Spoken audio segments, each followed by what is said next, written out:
I need some volunteers. Oh, come on. Karen, come on, give me some more. Okay, Connie. There we go. All right, so everybody, the hardest parts are the flutes, and I assume you practice at home, right? Good. Play anything. Try it.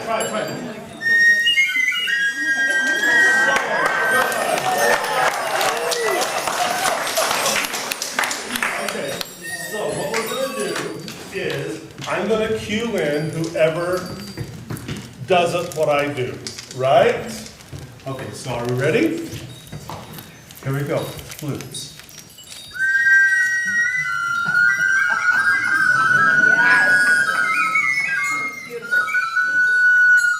Good.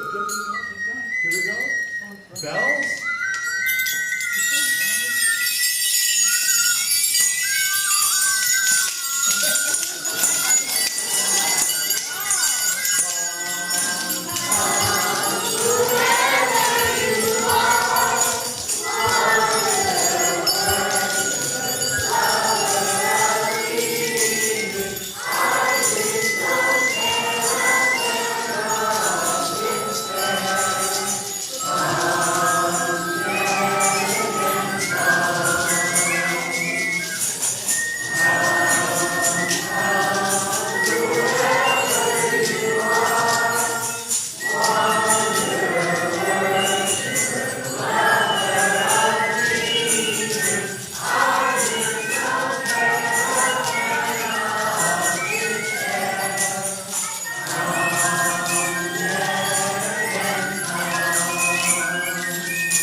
Well, good morning, friends, and welcome to the First Unitarian Church of Salt Lake City.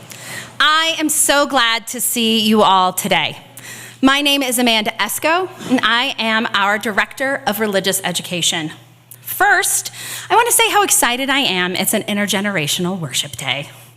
With that, let us all remember and be gracious to one another as the adults wiggle and make noises, as this is the sound of a growing church. Additionally, you will find materials in your pew that you'll need for our ritual later. Big people, please help your smaller people not touch these until we do the ritual a little bit later on. As always, it seems like we have a ton of announcements, so let's get into it. First, I want to say that because it's the first Sunday of the month, our friends from the Unitarian Universalist Church of Ogden are with us on Zoom. Hi, Ogden! Pledge drive. Folks, we are in the heart of pledge season. Yes, as of Friday. We've had 83 pledges, totaling over $258,000, so we are right on our way. Good job, yes.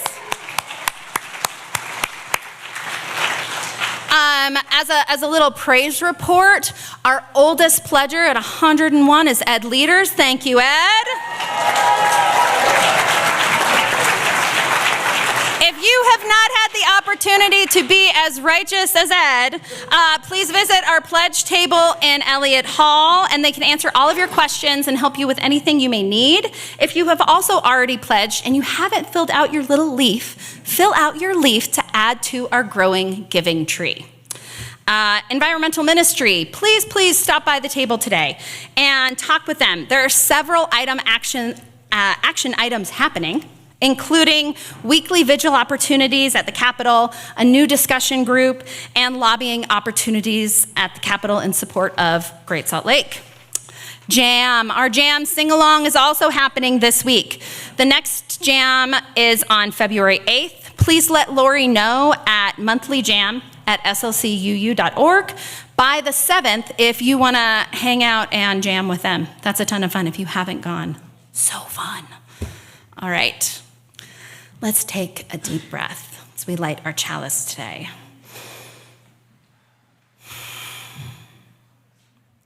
Our chalice lighting words today come from Reverend Soto. In this community, we hold hope close. We don't always know what comes next, but that cannot dissuade us. We don't always know what to do, but that will not mean that we are lost in the wilderness. We rely on the certainty beneath, the foundation of our values and ethics. We are the people who hold love as our guiding star, and to truth that we are greater together than alone. Our hope does not live in some glimmering, indistinct future. Rather, we know that the way to the world of which we dream, and we know that by covenant and movement forward, by taking one right action and the next, one day we will arrive home.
May all people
everywhere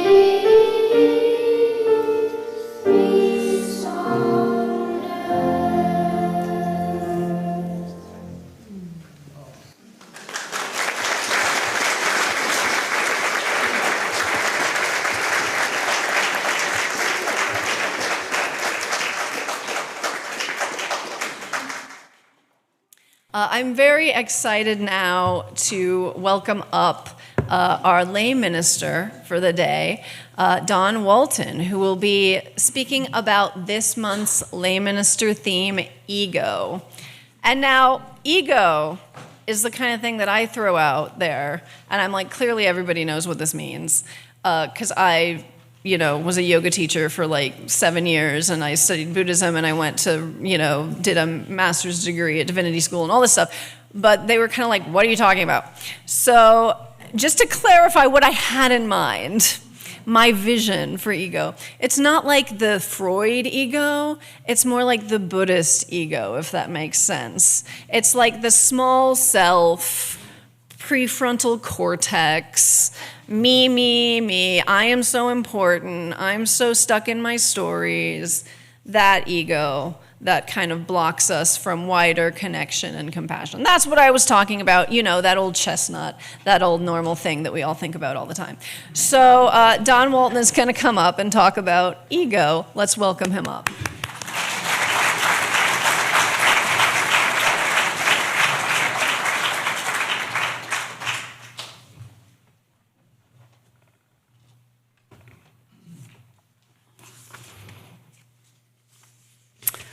Well, good morning. It is a full house this morning.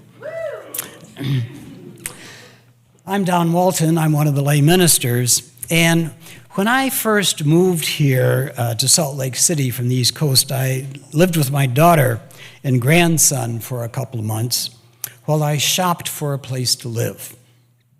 I found a place with 3 bedrooms, just in case they would have had to move in with me, and they never did. Never had to. But over the years, my daughter Chris would occasionally say, "Dad, we should move in together. That would be so much fun." I just let it slide. And I was satisfied with rolling around in this house that was larger than what I really needed. In the past year, I've had siblings, both older and younger, pass away. And that personal experience brings home the lessons of impermanence. How easily things and relationships that we think are so important, so permanent, can just pass away, just disappear.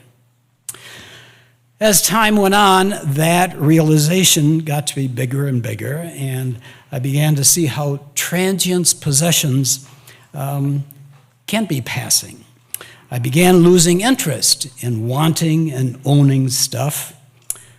I no longer needed a house that was bigger than my basic needs. So I told Chris I was ready to move in together. Now, she was more than willing, and within a couple weeks, she and her partner and my grandson had moved in. And they're staying with me while we look for another place that is more suitable for a multi-generational family. As a result, we're in the throes of chaos as we pack up and throw things away. One of the first decisions I made on this move was that I would not take any of my books with me.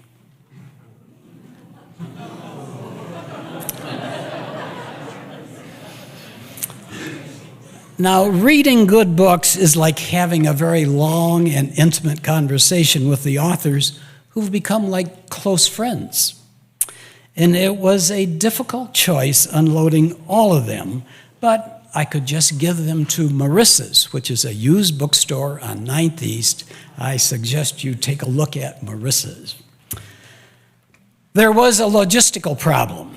The books had to be packed in boxes, but they couldn't be so big that I couldn't easily pick them up and carry them myself.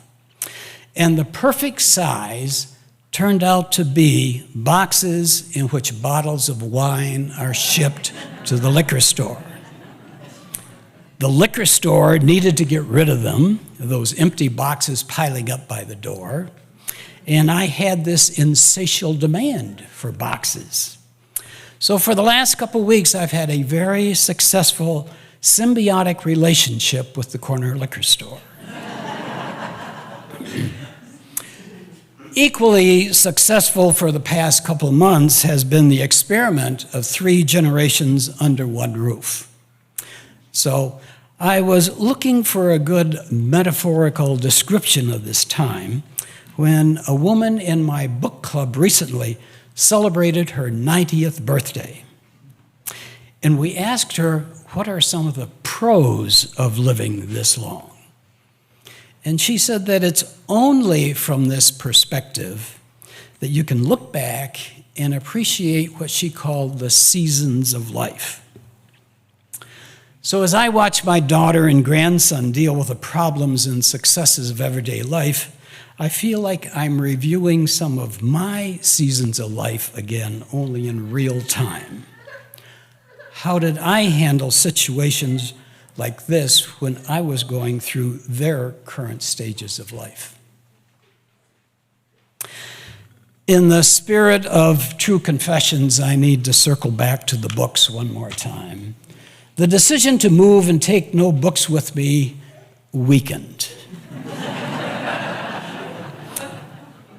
I am taking just a couple of boxes of them with me, a few close friends to help me ease into this new season of life. And I'm hoping that this new epoch of my lifetime journey will also be a success, and may it be so.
Oh, we give thanks, for this precious day, for all gathered here, and those far away, for these times we share, with love and care. Oh, we give thanks, for this precious day. Well, friends, it is our first Sunday of the month, so it is our Share the Plate Sunday. On our Share the Plate Sundays, we invite a local nonprofit to come in and share their good works in the world while we share our collection plate with them. Today, I am excited to introduce to you Matt Berry from the Utah Rivers Council. They work on legislative and community resources to protect our rivers and waterways in the state. And so welcome, Matt. Thank you so much.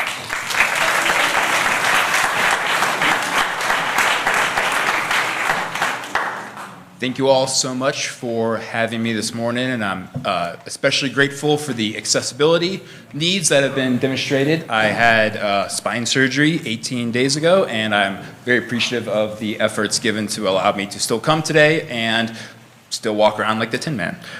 So it is an honor to speak with you this morning on the Utah Rivers Council. We are a nonprofit that focuses on water conservation here in Utah. Since 1994, our work focuses on ensuring that Utah uses our precious water in a smart, thoughtful, and equitable manner. And we oppose large water development projects that enrich a few at the behest of many. We have focused much of our work on restoring the Great Salt Lake to healthy minimum levels and have worked collaboratively with many groups to reach this goal. Last year, we released our most recent community-driven campaign, the 4200 Project. This initiative details 12 policy solutions that we are confident will raise the Great Salt Lake to 4,200 feet above sea level, which is the healthy minimum level that the state's own scientists have determined is best for all of us that live here along the Wasatch Front. I look forward to speaking with you in between services in more depth about the 4200 Project and how you can be involved. And again, I thank you very much for this opportunity. Thank you.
Good morning, everyone.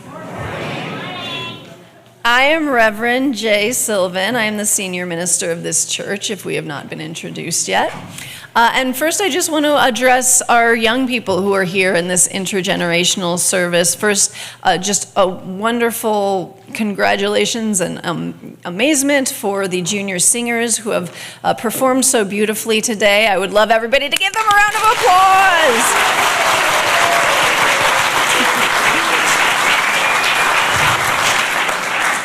And second, to our young folks who are joining us today, I want to thank you for your patience with the adults in this intergenerational service. Because, you know, adults are in this developmental stage where they want a lot of long paragraphs spoken at them and phrases like existential self-reflexivity. And if they don't get that kind of thing, they get really cranky and restless and bored. So if you can just be gracious and bear with them for the next 15 minutes or so that we can get them their entertainment, then we can all do a ritual together, and I think it's going to be really great for everybody. So again, thank you, young people. I really appreciate your patience and maturity. So today, in our sermon, we are going to talk about something that maybe doesn't get talked about in church a lot. I don't know. I don't go to other churches. But today, we're going to be, but it is in the news a lot these days, and it is artificial intelligence, AI for short. So who here has used AI? Many of you. Who has not used AI? You're probably wrong. Who uses it regularly? Who is excited about it? Who is nervous about it? Who is both excited and nervous about it? All right, that's what I thought. So, from what I've seen, it seems like the cultural narratives around AI float somewhere between AI is going to help us maximize our potential so we can become as gods. All the way to AI is going to take my job and become Skynet and destroy us, and it will be the singularity, and this is the way the world ends, not with a bang, but with ChatGPT.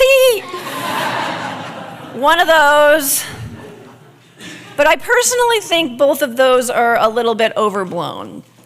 But, we like to get excited about new technology and write fantastic stories about how this is just going to change everything. It is part of our human charm. In a way, new technologies do tend to change a lot for us, but when you study history, it is also remarkable how humans have stayed the same in so many ways for so long, over centuries, over eons. And speaking of human charm, I do think what AI offers us is a chance to take a fresh look at what it means to be human.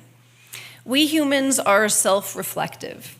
That is, we have the ability to know that we are human and to think about what it means to be human.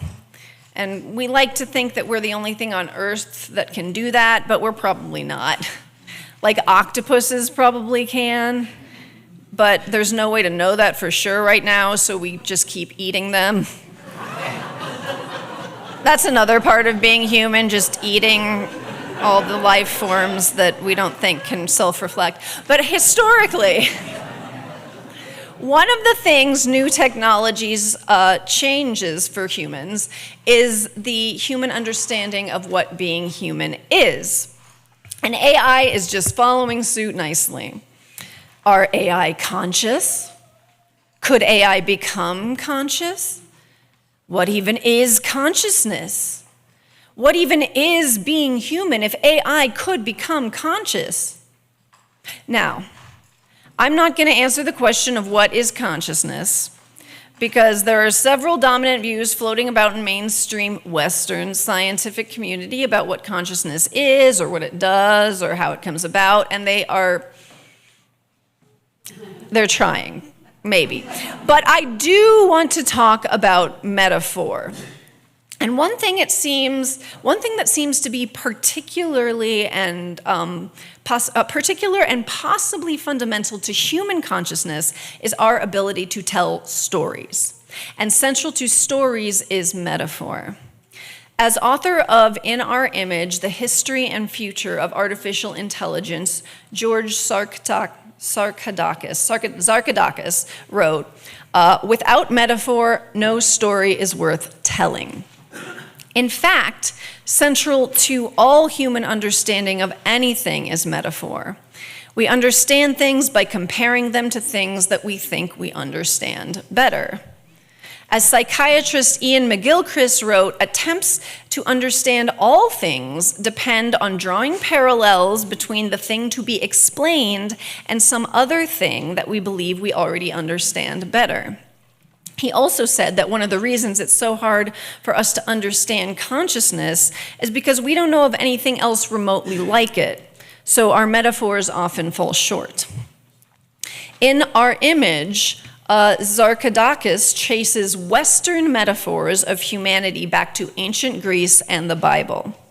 Each metaphor for understanding humanity and consciousness is tied to our contemporary technologies. And for each metaphor, there is a corresponding story that goes along with it.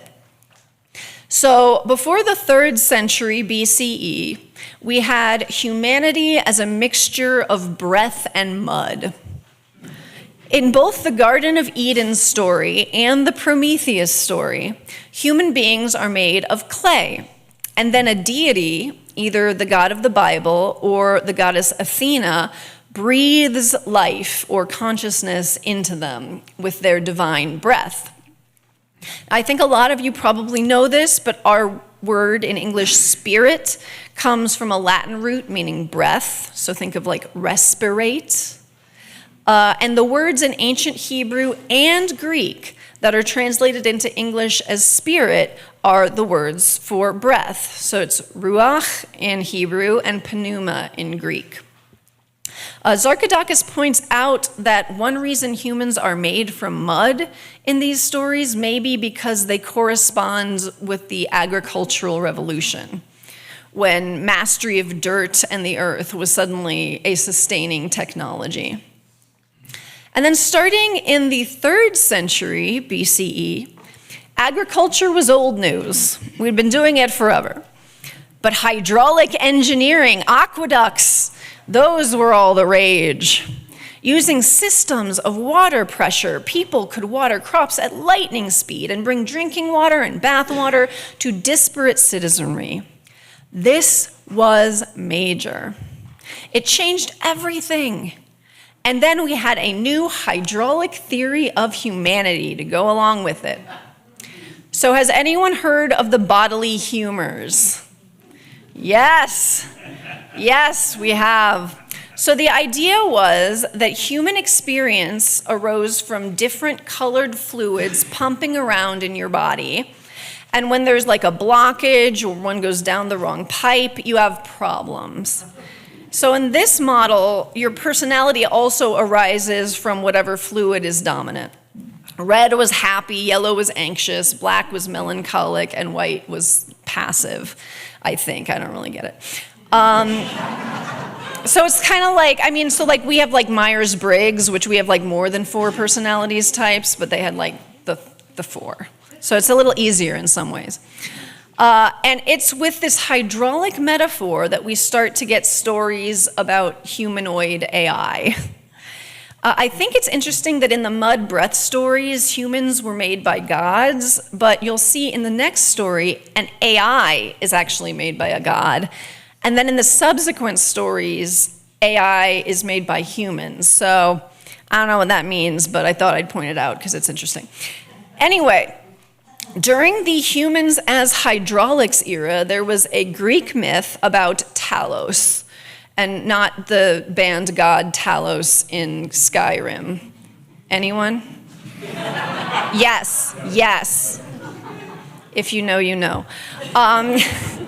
So this Talos was a giant hydraulic humanoid automaton that ran on ichor, which was the fluid that was the blood of the Greek gods. Talos was formed by Hephaestus and was possibly sentient and was the frightening defender of the island of Crete.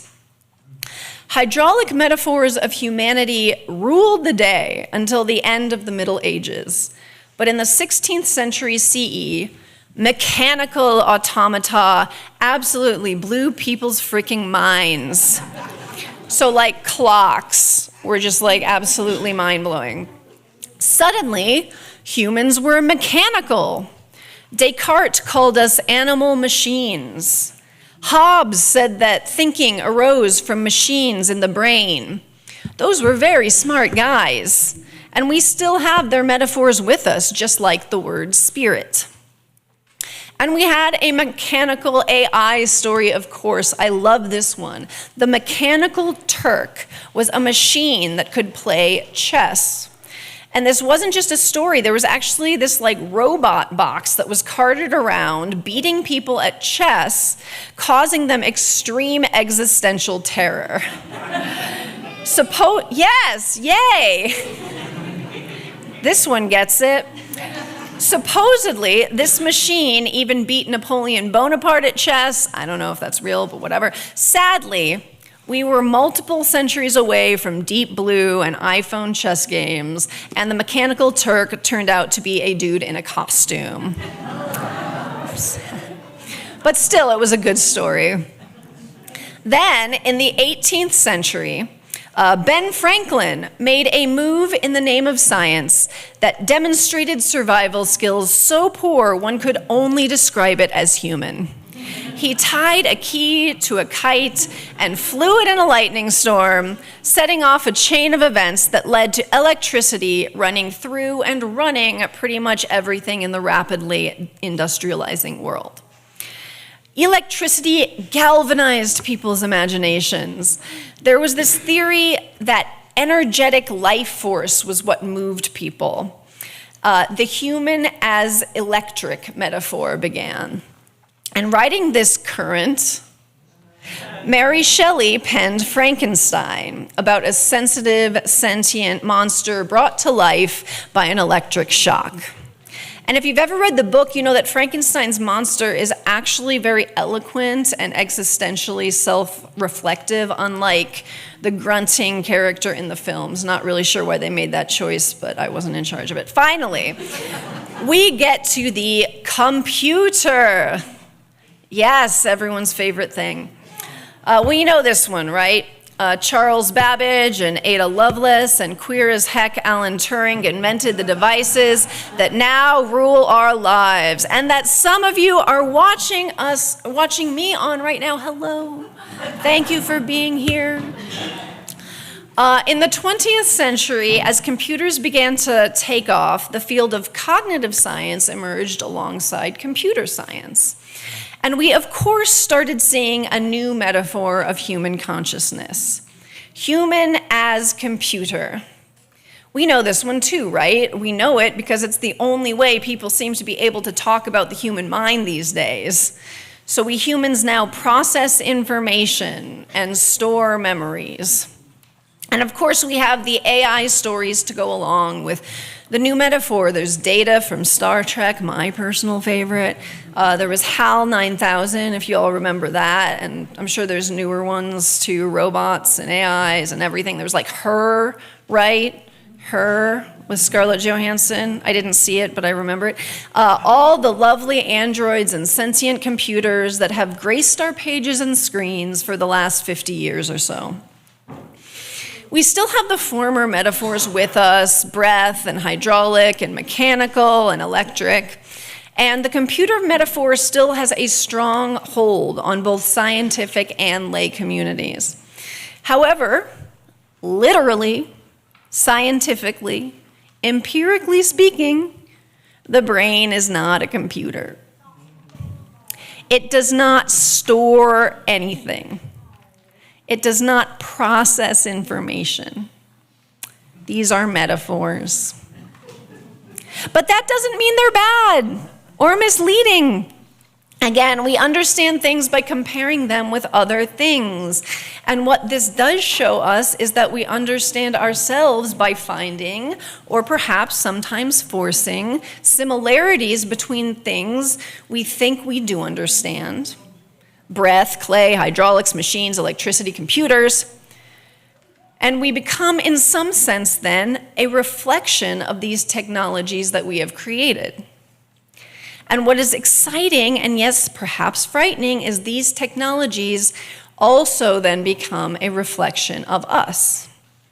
And we see this in very literal ways with AI right now, right? After all, if the programmers of an AI system are racist, for instance, the AI is going to be racist.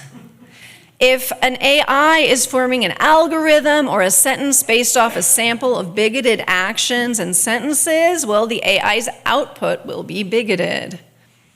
If an AI with enough power is told to maximize profits and efficiency at all costs, well, maybe we should be concerned about Skynet after all. I'm kidding. Maybe. Look, I don't know if AI is going to take over the world, but I do think it is almost certainly going to change what it means to us to be human. If our technology is, in some sense, a mirror, reflecting back what and who we are, my question to you is, what do we want it to reflect? What do we want to see looking back at us? As we continue to work with AI, I hope we will treat it as an extension of our better selves and use it as an opportunity to reflect humanity's best tendencies, both back at us and into the future. What do you hope to see in the future of AI? What parts of humanity do you want to be reflected in our technology? We will now have an opportunity to create what we would like to see, as our friends will lower down these beautiful mirror discs. And I ask you now to write with your pens draw or write on the mirror what you hope will be reflected in our technology. What of humanity do you hope to see reflected back at us as we continue to evolve? And please move around. They're not going to drop right into your lap. I invite you to move towards them. And also they are double-sided, so if there's stuff on one side, you can flip it over and find another.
I saw some beautiful, beautiful reflections, a lot of love, a lot of compassion, kindness, understanding, neurodivergent acceptance, community, beautiful things. And now we will lift them up, raise them up into the sky, our hopes for the future, our hopes for the reflection of our technology. Thank you all.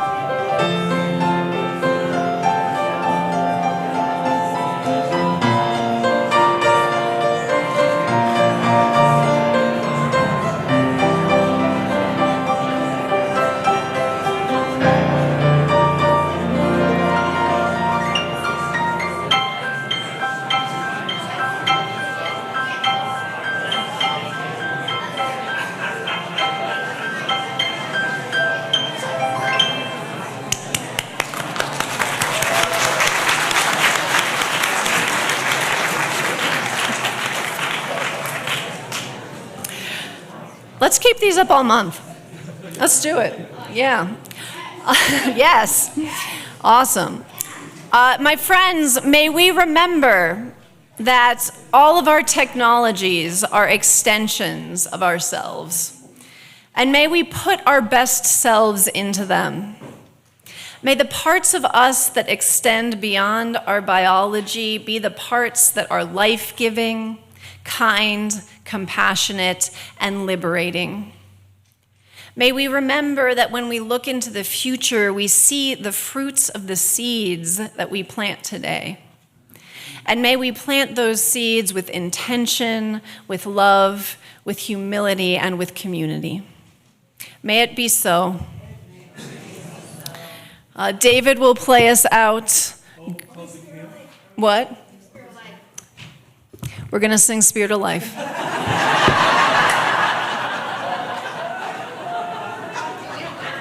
No, let's do it. Let's sing Spirit of Life. It's number 1, 2, 3 in the gray hymnal. I got so excited about coffee. Yes.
Beautiful.